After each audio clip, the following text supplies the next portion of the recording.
Hello everyone.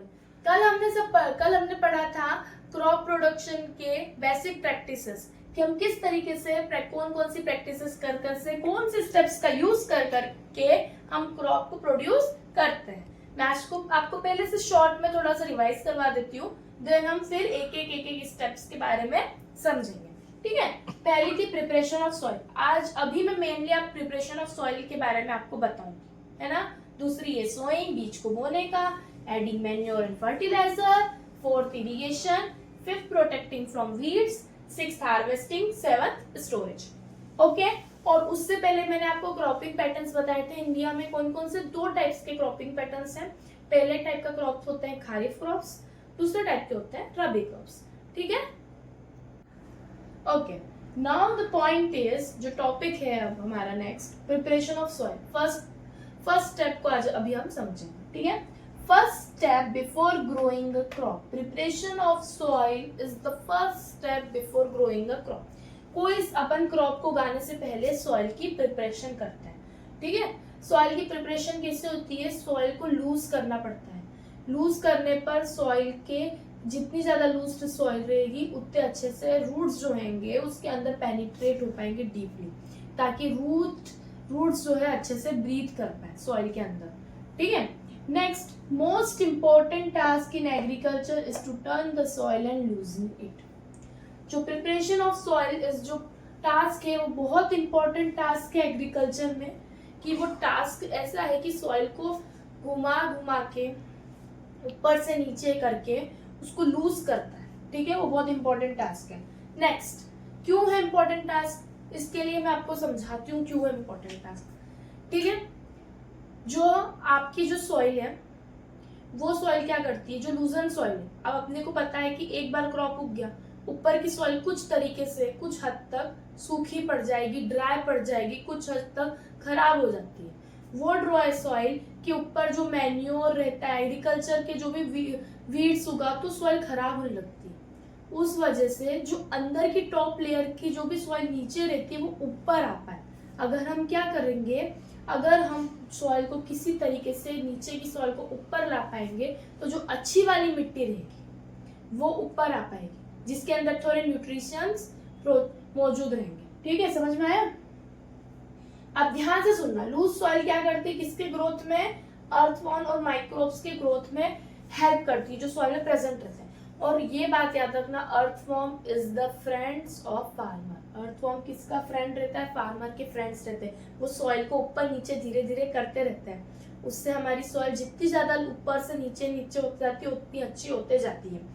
Got my point, यहाँ तक समझ में आ गया। ठीक है, the process of loosening and turning of the soil, soil को घुमाना, टर्न करना, लूज करना, उसकी प्रोसेस को कहा जाता है टाइलिंग और प्लॉइंग। क्या कहा जाता है, tiling and ploughing. I am repeating my point, the process of loosening and turning of the soil is called tiling और प्लॉइंग। ठीक है, अब आप ये सोच रहे होंगे कि ये वाली प्रोसेस किस तरीके से होती है, तो इसके लिए क्या होते हैं, एग्रीकल्चरल इंप्लीमेंट्स होते हैं। वो है 3 टाइप के, प्लो, हो, कल्टीवेटर। तो आपको नाउ एग्रीकल्चरल इंप्लीमेंट्स, वो सारे इंप्लीमेंट्स और वो सारे टूल्स जिनकी वजह से हम अच्छे से प्लॉइंग कर पाते हैं, टाइलिंग कर पाते हैं, सॉइल को लूज कर पाते हैं। प्लो एक पुराने जमाने से, एंशिएंट टाइम से हम यूज करे जा रहे हैं, वुडन का बना रहता है। और वो वुडन का हम एनिमल्स, 2 बैल आगे खड़े हुए रहते हैं, उनके पीछे हम बैल को लेके पूरी बोलते ना खेत जोतते हैं, जो फार्मर्स खेत जोतते हैं, वो किसकी वजह से, प्लो हुई। सिमिलर होता है, type of kind of plough ही टाइप से रहता है, सिमिलर रहता है, बट वो वुडन की जगह आयरन का, कभी कभी आयरन का बना हुआ रहता है। ठीक है, कल्टीवेटर आजकल क्या हो गया है, ट्रैक्टर के पीछे कल्टीवेटर लगने लग गया है। ठीक है, तो ट्रैक्टर चलते जाते हैं और पीछे से आपका खेत जोतते जाते हैं, उसको बोलते हैं कल्टीवेटर। ठीक है, अब मैं आपको now next topic is sowing. Sowing means seeds are sown in the soil. अब इसका हिंदी मीनिंग होता है बीज को हम क्या कर रहे हैं, सॉइल में डाल रहे हैं ताकि वो अब उगे, और बीज उग कर क्या बनेगा, क्रॉप। ठीक है, क्रॉप से हमको क्या मिलेगा, फूड। ठीक है, so sowing is the second step जो बहुत मोस्ट इम्पॉर्टेंट स्टेप है हमारे क्रॉप प्रोडक्शन की। तो सोइंग से पहले हमें क्या करना पड़ता है, अब बहुत सारे टाइप्स के बीज होंगे, कोई से खराब होंगे, कोई से अच्छे होंगे, कोई बुरे होंगे, तो उसमें से हमें छांटना पड़ेगा। तो before sowing good quality clean and healthy seeds of a good variety are selected. अब पहले फार्मर ये सोचता है उसको किस टाइप की खेती करनी है, कौन सा अनाज की खेती करनी है, उस अनाज का बीज लेकर आता है, फिर कौन अच्छे बीज है बुरे बीज है वो खुद पहचानता है और फिर उनको बोता है। ठीक है, उनको बोने के लिए दो टूल्स यूज होते हैं, एक ट्रेडिशनल टूल, एक सीड ड्रिल। मैं आपको इनके बारे में बताती हूँ, पहले बीज के बारे में थोड़ी सी इन्फॉर्मेशन देती हूँ। घर में एक बाउल लेना, उसमें थोड़े से या तो गेहूं डाल देना या कोई से भी चने ग्राम वगैरह होते हैं वो डाल के देखना। कुछ गेहूं नीचे बैठ जाएंगे, 2-3 ऊपर तैरते रह जाएंगे। वो वाले गेहूं रहेंगे जिसके अंदर का कोई भी प्रोटीन, जो भी उसके अंदर का भी मटेरियल रहेगा वो खोखला हो चुका है, वो गायब हो चुका है, वो होलो है, इसलिए वो ऊपर तैर रहा है, मतलब उसकी क्वालिटी अच्छी नहीं है वो सीड की, वो क्रॉप प्रोड्यूस करने लायक नहीं है। ठीक है, टूल्स कौन कौन से सीड्स को सोन के। ट्रेडिशनल टूल हमारा क्या होता है, फनल के शेप्ड का रहता है, जहां हमको सीड डालना रहता है, वो सीड की जगह वो फनल शेप्ड में वो जाता है, सीड उस फनल के अंदर जाएगा, उस फनल से फिर वो 3-4 पाइप के थ्रू जाता है और नीचे आ जाता है, फिर एक एक जगह उसको ले लेके जाना पड़ता है। ये ट्रेडिशनल टूल था, मतलब पूरा पहले हम यूज करते थे। अब आजकल आने लगी सीड ड्रिल इतनी आसान है, उसके अंदर ट्रैक्टर के पीछे लग जाती है, बीज डाल दिए जाते हैं उसके अंदर। सीड ड्रिल हमारी मिट्टी के सॉइल के अंदर तक बीज को डालती है और उसको बीज को सॉइल से कवर कर देती है ताकि कोई बर्ड्स आकर उस बीज को खा ना पाए। ये सीड ड्रिल का काम है। ठीक है, got my point. Now next topic is adding manure and fertilisers. अब बताओ, आप लोग खाना खाते हो तो आपको खाना खाने से क्या मिलता है, न्यूट्रिशंस। अब प्लांट्स को भी तो न्यूट्रिशंस की जरूरत है कि नहीं है, सॉइल में से तो मिलता ही है। बट ऐसा बहुत बार होता है कि फार्मर एक क्रॉप के प्रोडक्शन के बाद दूसरा क्रॉप का प्रोडक्शन उसी जमीन पे करते रहता है, लगातार वही क्रॉप का अलग क्रॉप का वही क्रॉप का प्रोडक्शन होते होते जमीन का भी न्यूट्रिशन खत्म होता है एक टाइम पर। तो फार्मर्स को उस जमीन को न्यूट्रिशन देने के लिए किन चीजों की जरूरत पड़ती है, मैन्योर और फर्टिलाइजर्स की।